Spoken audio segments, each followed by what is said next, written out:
माजी गृहमंत्री अनिल देशमुख यांच्यावरती पोलीस आयुक्त परमवीर सिंग यांनी 100 कोटींच्या वसुलीचे आरोप केले आणि या प्रकरणामध्ये चौकशी करणाऱ्या न्यायमूर्ती सांदिवाल यांनी आपल्या अहवालात आपण देशमुखांना क्लीन चिट दिलेली नाही असं म्हटलंय।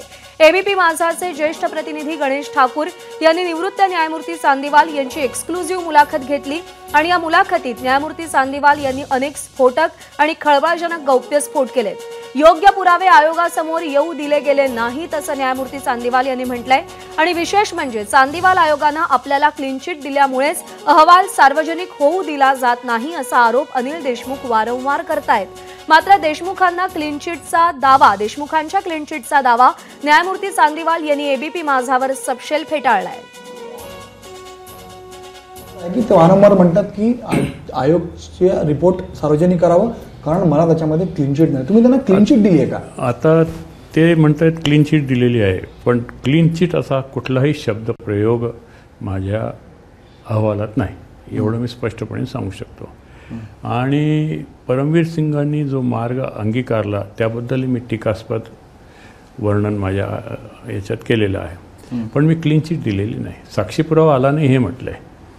मग पुरावे अभावी तुम्ही म्हणताय की त्यांना पुरावे दिले गेले नाही, अभावी नाही, दिलेच गेले नाही, असूनही दिले गेले नाही असं म्हणा तुम्ही। अच्छा, म्हणजे दिले असते तर एक कुठेतरी काहीतरी घडलं असतं।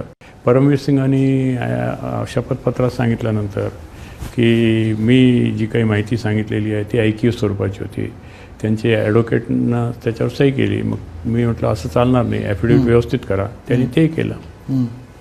असं घडलेलं आहे।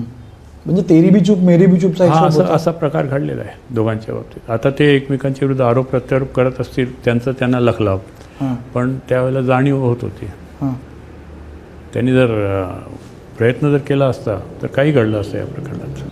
आणि त्याच्या अगोदर वाजेंनी आणण्याचा प्रयत्न केला आहे, काही पोलीस उपआयुक्तांच्या बदल्यांच्या संदर्भात काही गोंधळ झाला आहे, तो आणण्याचा प्रयत्न केला होता, पण ते मी जास्त त्याला महत्त्व दिलं नाही, पण त्यांनी प्रयत्न केला होता।